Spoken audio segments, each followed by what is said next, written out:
And we're back once again, only on Last Call. Last Call with the alcohol, only on the Last Call YouTube channel. Now, joining me here on location, this man here, well, he was fresh off celebrating his birthday. Now he is going to be back in action September 17th, fighting at UFC Fight Night 210 against Pat Sabatini. Well, he's now riding a three-fight win streak. He wants to make it four in a row, and hopefully after this, top 10 fight.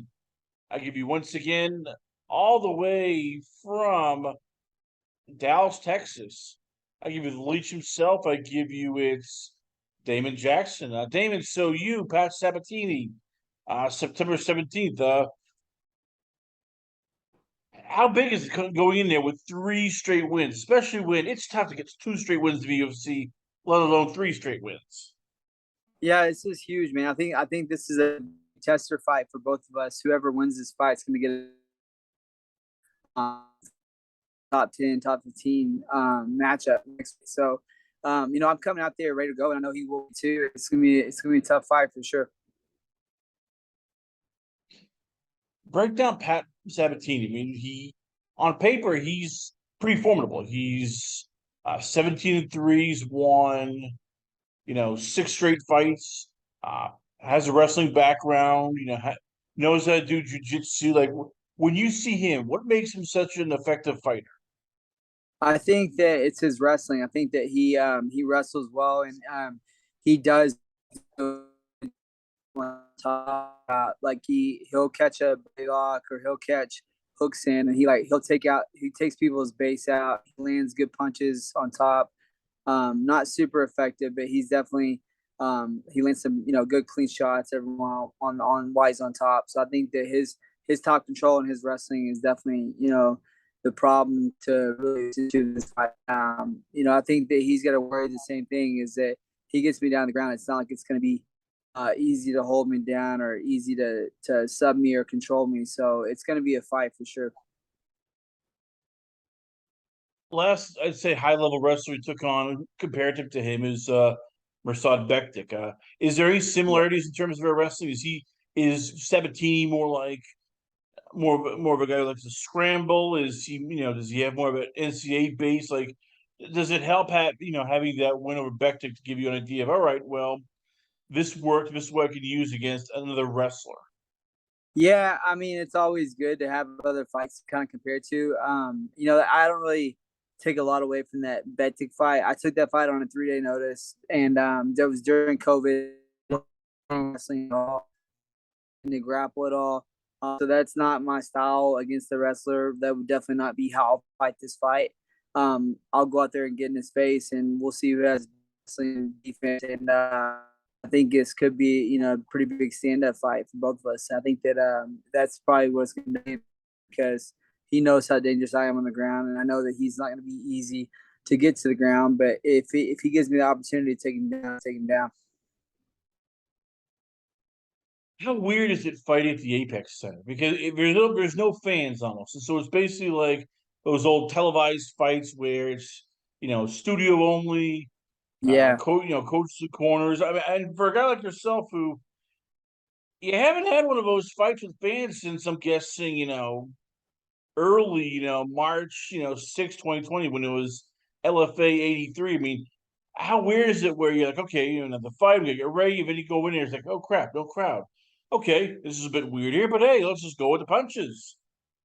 yeah. I mean, it's kind of like you get in there. It's almost like sparring in a lot of ways. It feels like it definitely doesn't have the same feeling of you're so amped up that you're kind of having to you're getting short breath. Like as you're walking out, you're like kind of freaking out about if the crowd's gonna enjoy your style or not enjoy your style. It's different.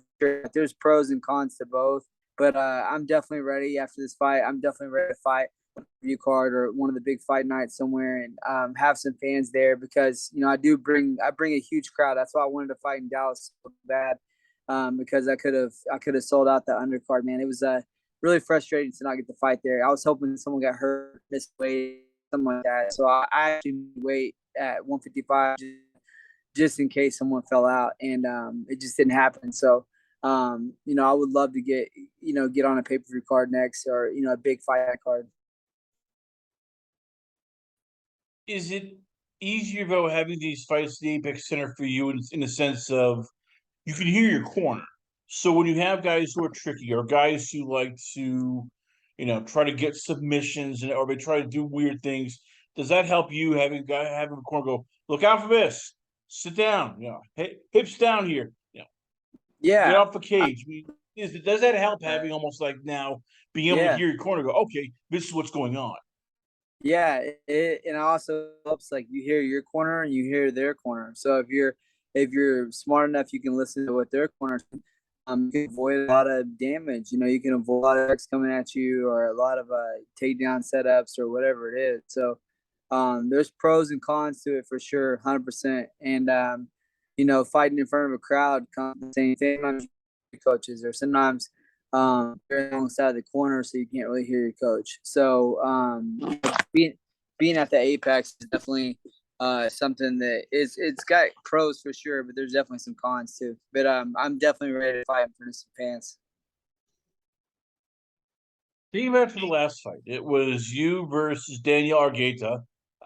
You and I both talked about it. This is a kid who undefeated, didn't know anything about a loss, making his USA debut. What went right?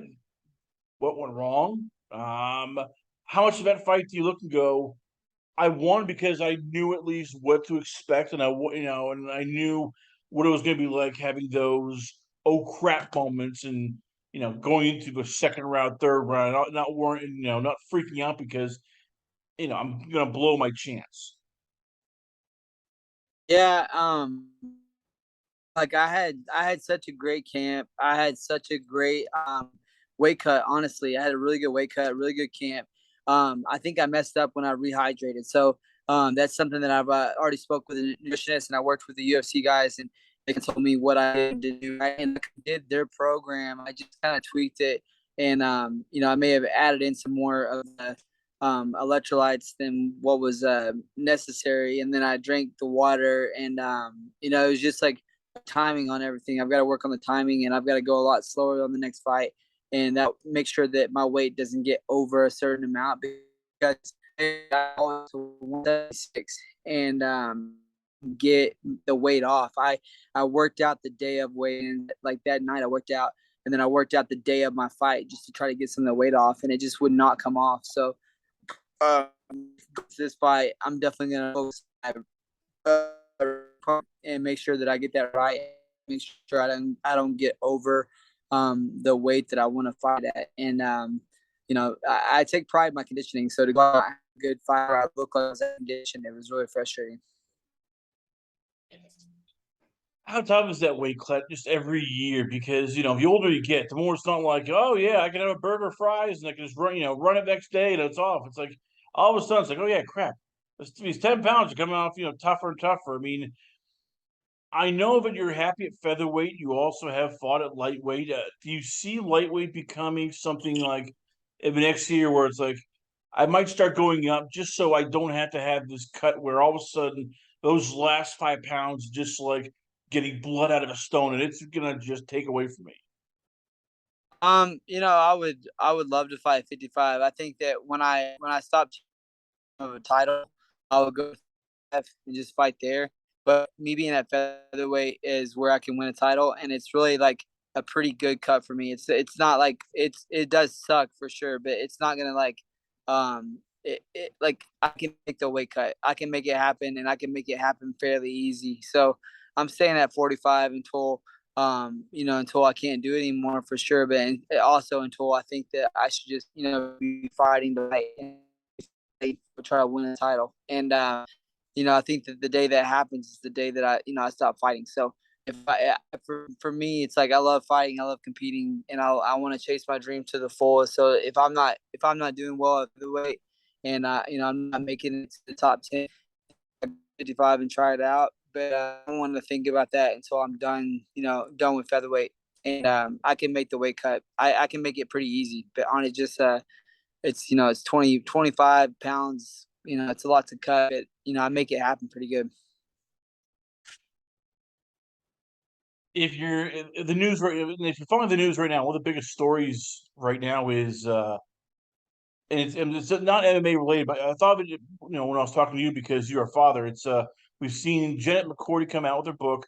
I'm glad my mom died, and she talked about getting the pressure of doing acting and TV at a young age. You're a father, so you know what it's like. How tough is it, when you see your daughters doing all this here, and then they're getting older, they're doing sports or cheerleading and all that.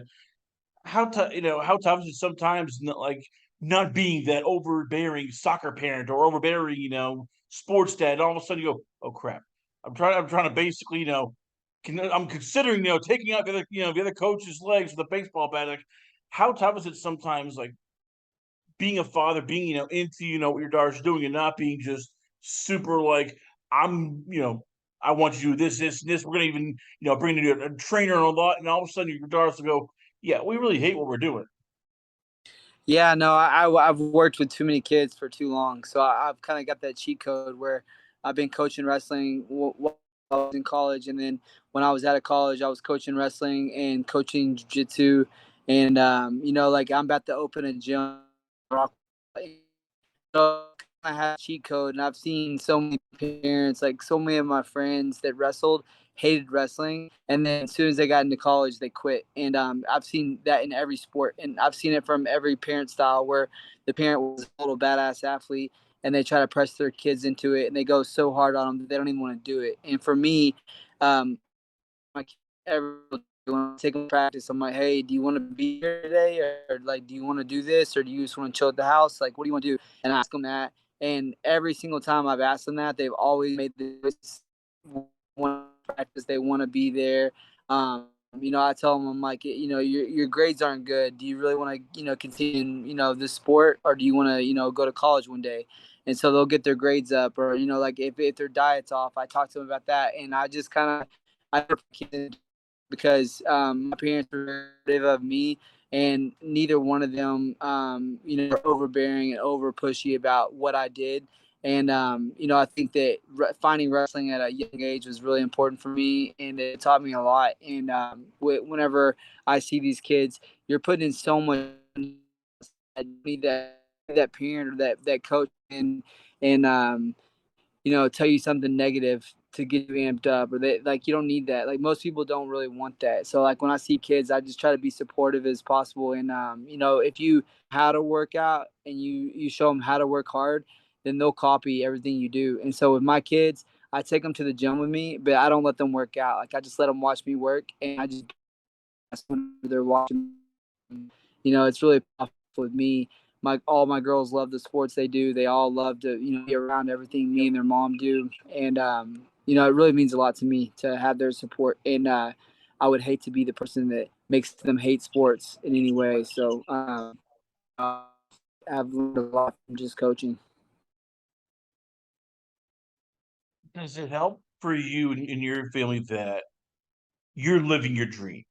Because as I said, it's easier when a parent, like, as I said, you know what it's like to do this. You know what it's like to have to sacrifice. So for you, you're already living it. Is it tougher for? Because I'm guessing you've seen like teammates where they're in the same situation with UFC. Like, the family's almost like going, "Hey, our son's in the UFC. Hey, our kid's in the UFC. Hey, my husband's in the UFC." And next thing you know, they feel almost like less person, more like, oh, a trophy, pig at the county fair where everybody's going, hey, yeah, my guy can do this and this. Next thing you know, they want like stuff, they want swag, they want to get to the fights, they want to meet this person. Like, how much does it help for you with your kids and just your life that you've been through the whole thing, you've been to the UFC, you got cut, you had to come on back, so you exactly know like everything there is, and you know how to handle it now. Yeah, no, I mean, it definitely, you learn a lot over your career, and you can pick and choose from a million different things in my career that I've, done right and done wrong. And, I think that just staying focused on my goal, and my goal is to be a great fighter and to do all that stuff. But my main goal in life, I had my daughter when I was 19. So my main life definitely is to provide for her and, show her the right way to do things. And show her what kind of guys that I want her around, and show her like what kind of life that I want her to live. And she's kind of setting the pace for my other girls that are younger than her. And my wife is very goal oriented. She has 3 degrees. She supported me my whole career, and I have so much support around me that whenever I get those kind of like asking for things, doing whatever, around me that'll kind of answer the questions for them, so I don't have to like go out of my way and get tickets or to do anything like that. Like, my wife, I still buy her ticket every single time I have a fight, so it's not like that's the stuff's not free. And I think that a lot of people think that they just think of you different because they see you on TV and they see you active on social media like that, so they think that you're living a different lifestyle. But you got to work hard to get what you want, and there's no handouts for sure. But I have a lot of people around me that great support system that help me out and explain that to people. Yeah, before we let you go, last time you won your fight, you called out, Cub Swanson, that was going to happen. Unfortunately, did. He went a different route. I know you. It's for you. It's basically just sign the contract. I'll go and fight. You want to get the whole pomp and circumstance and pro wrestling stuff. But if you win, is there any plans to call out like Shane Burgos? Just 1-2 wins. He's ranked 14. Hey, that sounds like a pretty good fight either way. Crisscross Yeah, applesauce or Dan Inge. It's coming off a loss, still ranked number 11. There's this kid. Everybody's heard of him a little bit. Bryce Mitchell, 15 wins. I'm guessing like, hey, I'd love to just, take away that win streak. Like, is there anybody you planning to call out if you win this fight? And go, okay, I want the big dog next. I don't want no more prospects. I want big dogs. man, I'd love to tell you like exactly one name, but I think when you get zoned and focus on that one name, you start getting left out of all the other discussions and all the other talks. So like for me, I'm gonna go out there and smash this Pat Sabatini kid. I'm gonna go there and on his face and finish the fight. And after that, I'm getting someone that top 15. I don't know who it's going to be, or maybe even top 10, whatever they'll give me. And whoever it is, I'm coming in. I'm looking for 2 more big finishes this year, and then go on to that top 10 next year. And that's my goal. And I'm definitely I'm saying it out loud because I want it to come true. And I'm just pushing myself, pushing myself mentally, and I've been learning so much techniques, and it's been really paying off gym. And I know that I train at one of the best gyms in the world, so if it's working in my gym, it's going to work in the ring, and I just need to get in there and put work. Well, there you have it, ladies and gentlemen. Once again, we're proud to have on the show. He'll be fighting once again. He'll be on UFC Fight Night at the Apex Center against Pat Sabatini, September 17th. We're proud to have, once again, it's Damon Jackson. Damon, before I let you go, so where can fans check you out at? Where is the Twitter page, Instagram, the website, and who are the sponsors that have been helping you out, throughout this training camp and past training camps? All my social media is Damon B Jackson. I'm only active on Instagram. But most of the time, I'm only active when I don't have a fight, so I can talk shit when I don't have a fight. Once I get a fight, I stop being so active. But you can find me on there. I'm actually doing the first pitch for the Rangers game next Wednesday on the 17th. So you'll be able to watch that on whatever the game's listed on. I'm not sure. It's a 7 p.m. Central time for the game, and I'll be doing the first pitch. So that'll be pretty cool. Marshall Inu, they've done some great things with the sport, and they've definitely helped me out. And as far as everybody else goes, I'll put that stuff on my Instagram, and you guys can check it out. But no, I appreciate everything. Pleasure all ours. Once again, ladies and gentlemen, what I give you, it's Damon Jackson. Check him, as I said, he's going to be fighting once again September 17th, only on UFC Fight Night against Pat Sabatini. We come back, got a lot more going on, only on Last Call. Last Call with the alcohol, only on the Last Call YouTube channel.